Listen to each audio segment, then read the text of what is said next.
La drôle d'humeur de Pierre-Emmanuel Barré. Arrêtez, je me stressais.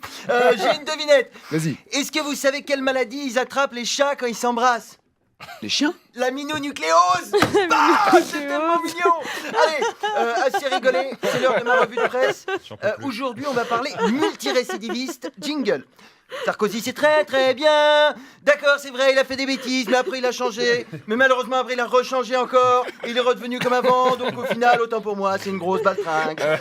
La France avec Sarkozy, c'est comme une pizza avec du caca, c'est mieux sans. L'affaire Takedine, l'affaire Buisson, l'affaire du Fouquet, l'affaire Bongo, l'affaire Wörth, l'affaire Kadhafi, l'affaire Bismuth, l'affaire Clearstream, l'affaire Bristol, l'affaire Tapi, l'affaire Bettencourt, l'affaire Big Malion, l'affaire Karachi.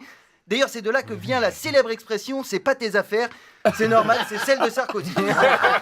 Alors, on n'en a pas trop parlé aux 20h de TF1 parce que Nico est assez pote avec Bouygues. Mais hier, Mediapart a révélé l'existence d'un carnet appartenant à l'ancien ministre du pétrole libyen dans lequel il détaille des versements de 6,5 millions d'euros à Sarkozy. Alors, on aurait bien aimé une petite interview du type, mais malheureusement, on a retrouvé son corps dans le Danube en 2012. Le pauvre homme s'est noyé le lendemain de la parution dans Mediapart aussi d'un document officiel libyen évoquant un financement de 50 millions d'euros pour la campagne de Sarkozy en 2007. Putain, il a vraiment de la chance, Sarkozy. Il devrait jouer au loto. Ah bah non, pas besoin, il a déjà gagné 50 millions. Non, au final, on ne sait pas vraiment combien il a touché des Libyens, mais à mon avis, Kadhafi a moins dépensé pour la campagne de Sarkozy que ce que le procureur dépense en timbre pour lui envoyer ses convocations au tribunal. On dirait que tous les matins, Sarkozy il se regarde dans la glace en se disant « Tiens, qu'est-ce que je pourrais bien faire aujourd'hui pour étoffer mon casier judiciaire ?» S'il y avait une justice, il serait tellement condamné qu'on devrait le cloner autant de fois qu'il a de dossiers, l'emprisonner avec ses 3000 petits clones et les laisser s'enculer sous les douches pendant 200 ans. Alors après, c'est normal qu'il se soit si bien entendu avec Kadhafi. Nicolas, il sait accueillir les dictateurs. Ben Ali, Bongo, Al-Assad, même un juge de la Cour pénale internationale, il reçoit pas autant de fils de pute dans son bureau. Sarkozy, c'est son kiff, les dictateurs. À mon avis, il demande à Carla de se dessiner une petite moustache sous le nez avant de le sucer. Bon, alors, le portrait du mec est déjà bien dressé. On se dit qu'avec toutes ces casseroles, il doit se cacher quelque part dans le maquis en mangeant des racines pour échapper aux forces de l'ordre. Eh ben pas du tout.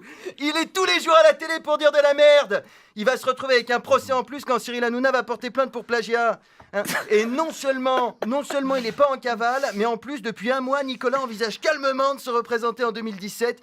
Alors évidemment, ses propositions sont magiques.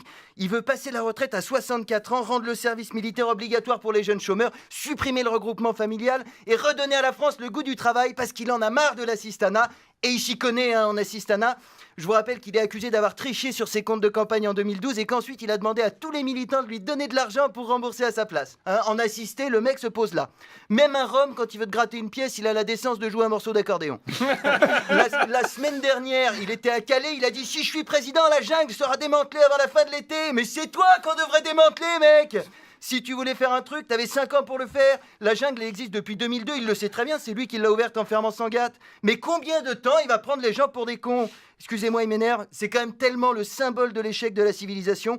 Moi, quand je meurs, enterrez-moi 60 mètres sous terre avec une peau de bête. Je veux pas que les archéologues du futur croient que je traînais avec vous. Merci d'avoir écouté. La bande originale, Nagui, sur France Inter.